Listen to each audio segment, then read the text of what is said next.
Music, me, Steve Merchant, and the tune is Lovely Alan, the band Holy and Phil, are you still there? Absolutely, yeah. Thank you very much indeed for that. Was great. I wasn't expecting an instrumental, nothing wrong with that though.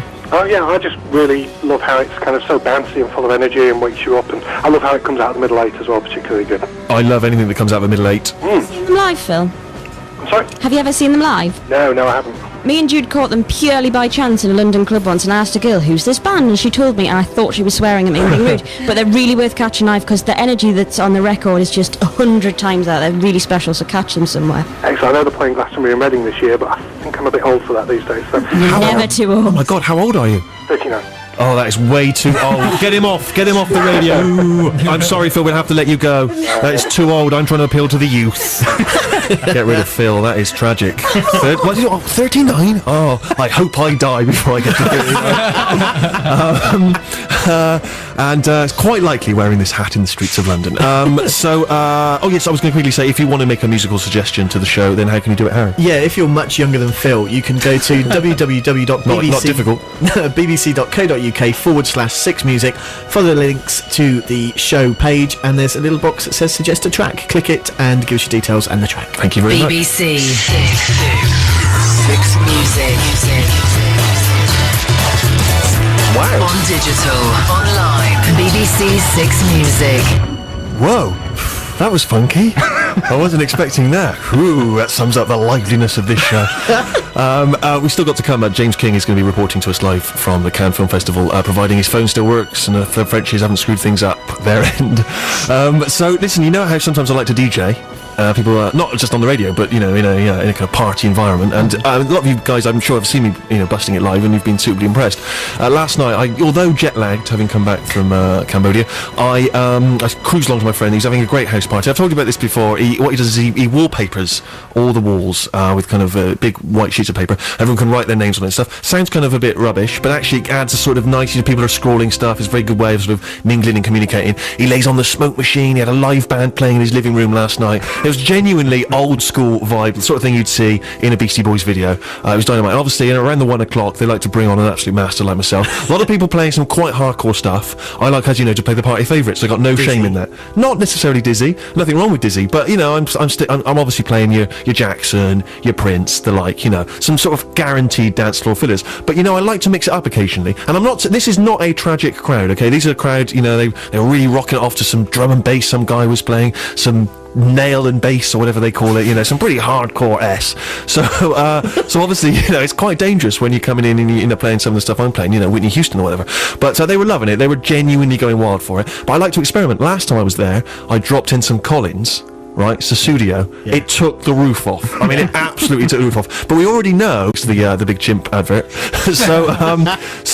Obviously, it's not. So I'm not really kind of. I'm not really kind of breaking any new territory there. So last night, someone dared me to play a tune, right? And I was edgy about it. I have to say, I left it to the last second before I slammed it in. And they were. You got to bear in mind, they were absolutely going wild. It was touch and go. I did not know how this was going to go down, right? Maybe I'll just play it for you. I'll see what you think, okay? But I want you to. I'm going to see if you think that this went well or if this went badly, okay? So it's about 2 a.m. They are going wild. I've just played some KRS-One, Sound of the Police, right? I've really hyped it up, okay? And I come in with this one. I love you. It's a bit too well, isn't it? This is the first time we've ever played a song on the show that Rufus has actually liked. So Rufus, what's your take on it? Do you think it went well? I mentioned the title of the song about 3 weeks ago. We were talking about very, very, very white music that we probably wouldn't play, and we talked about Red, and I said something got me started, and there were a lot of nods around the studio. So I think it's a fantastic. Are you going to tell us how it went down? Okay, so as I say, I'm playing KRS-One. Yeah. People are whooping. It's the Sound of the Police. It's pretty urban there. It was South London. People even in the streets passing by giving me the thumbs up, going yes, respect. Right. I slammed in with Hucknall. It tore the roof off, everyone. It absolutely tore the roof off. People were jumping on the windowsill, dancing like they were in some kind of gilded cage in a top London club. I am not BSing you. It was an absolute floor filler. It is going to be in there now, in the collection, alongside Sussudio, alongside Love Shack, alongside Boom Shake the Room, it is now a guaranteed Steve Show record box mainstay, and there is no higher praise than that. And I like to think that if Hucknall now has a renaissance, you can thank me, everyone. You can absolutely thank me. Which tune are we going to play now? Because I'm wondering, have we sort of exhausted that? I think we have. Should we dip down to there? Harry, what buttons do I press? I do. You do the buttons. Okay. Rufus. Hang on a sec. Hang on. Come on. Were you wearing a hat while you were? Of course I was wearing that hat. Oh. People are going to be saying that about that. I saw Steve Merchant the other day wearing the hat. Yeah. Yes. Playing some Hucknall. Thumbs up. Hucknall's got a new album, by the way. Anyway. So yes, we need to quickly get a Rufus music selection in. This is going to change the tone completely, and this is an album track from a Mara Carlyle album called The Lovely. The album is called The Lovely. It was released about 3 years ago, and she plays the saw, and she plays lots of beautiful musical instruments. She played this and recorded this all on an Apple computer in her little flat in Kilburn a few Are the years ago. computers available? Exactly. And this is it's a really beautiful, really, really gentle song called I Blame You Not.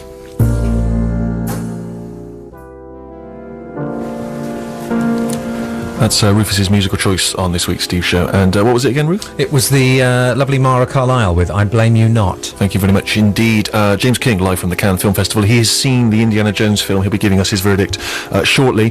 Prior to that, though, I did get some gifts.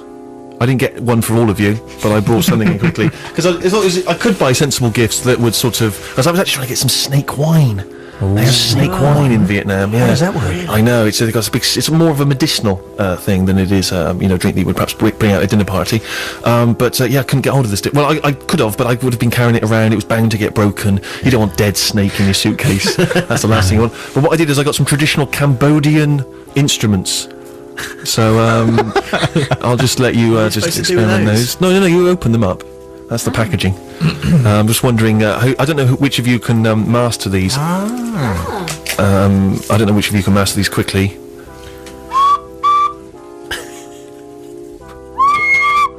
Oh, that's horrible. This is on-air radio. This is Sony award-winning radio right there. Look at that, evoking the mysterious land of Cambodia. They're just basically recorders.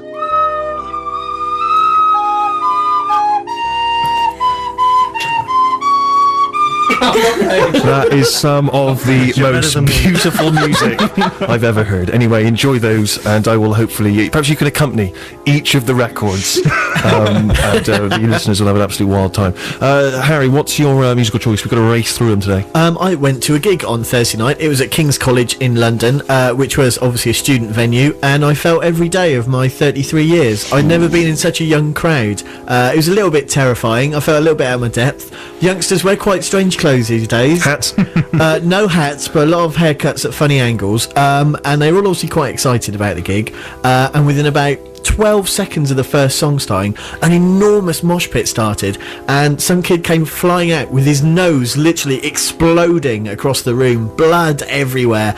It was That just... sounds like a heck of a gig. It was really exciting. And the band were fantastic. You were stood right at the back nursing a cider?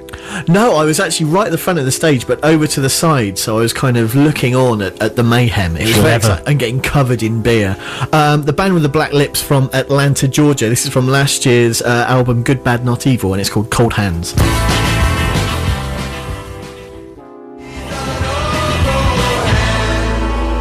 Harry's musical choice. Cold Hands by Black Lips. Thank you very much indeed. So, the Cannes Film Festival, you know I'm a big movie buff. Nothing wrong with that. Sammy, have you got one of those instruments? I've got one. Could you offer maybe some kind of musical introduction? To the Cannes Film Festival. Yes, something kind of...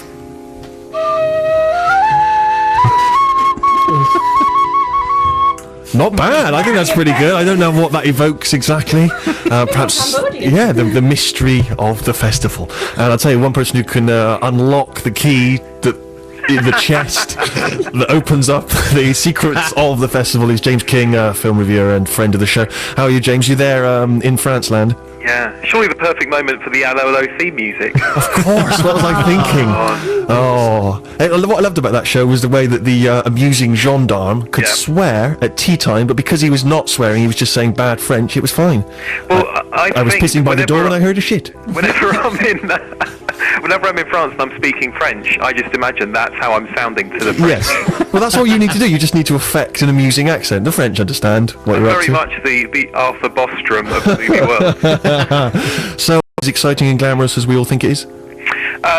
There's definite moments of excitement and glamour. I mean, it helps when the sun's shining, which it is today, but it hasn't been like that. And you know, it's such a kind of a basic thing, really. But everyone gets really annoyed if it starts raining because they want to see, you know, scantily clad lovelies on the beach, and they want to see people enjoying themselves on the cafes and the streets. And if that's not happening, people go, "Oh, Cannes a bit rubbish, isn't it?" Sure. But today it is sunny. Today it was all about Indiana Jones, so there were big names as well. And so the glamour has definitely returned on this first Sunday of Cannes. Was Ford and Spielberg and Lucas, were they on the red carpet? They're all there. Actually, I mean, it's happening over about 4 days. They're really spreading this out. Today was the screening of the film. But yeah, Harrison Ford is here. Spielberg, George Lucas, Kate Blanchett, Ray Winston. Karen Allen, who was, of course, in Raiders of the Lost Ark. I think the question, James, is what was Ray Winston wearing on the red carpet? Yeah, I didn't actually ask him. What are you wearing tonight, Ray? Well, this is a lovely little Chanel number. I mean, Ray Winston is actually very funny in the film as well. So can I just ask, is it one of those, is it a top level secrecy to try and get into the screening? I mean, did you have to sort of really beg to get in? Well, in the Cannes Film Festival runs on passes, and what kind of a pass you have really, you know, lets you get into various events.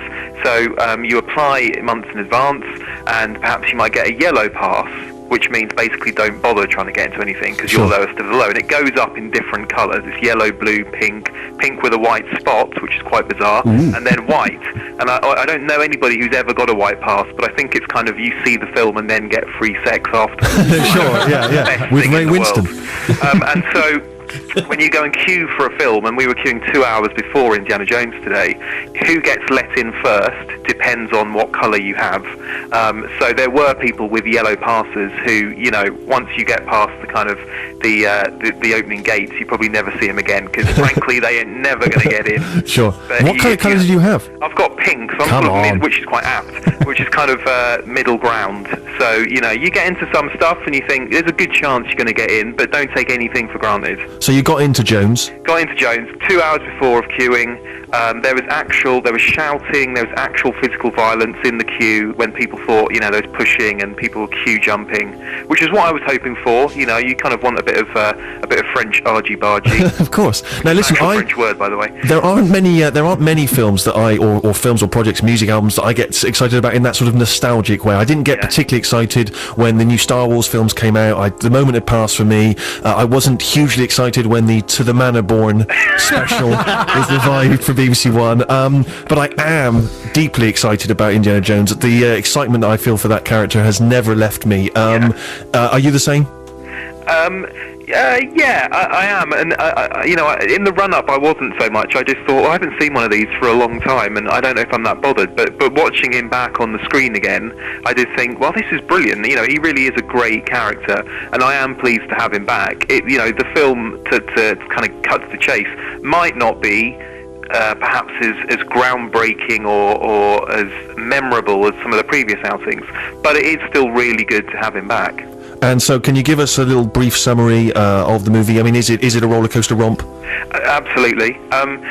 So the first ones we know were sort of set like late 30s, early 40s, really, weren't they? And very much aping the sort of the Saturday morning serials of that era at the cinema.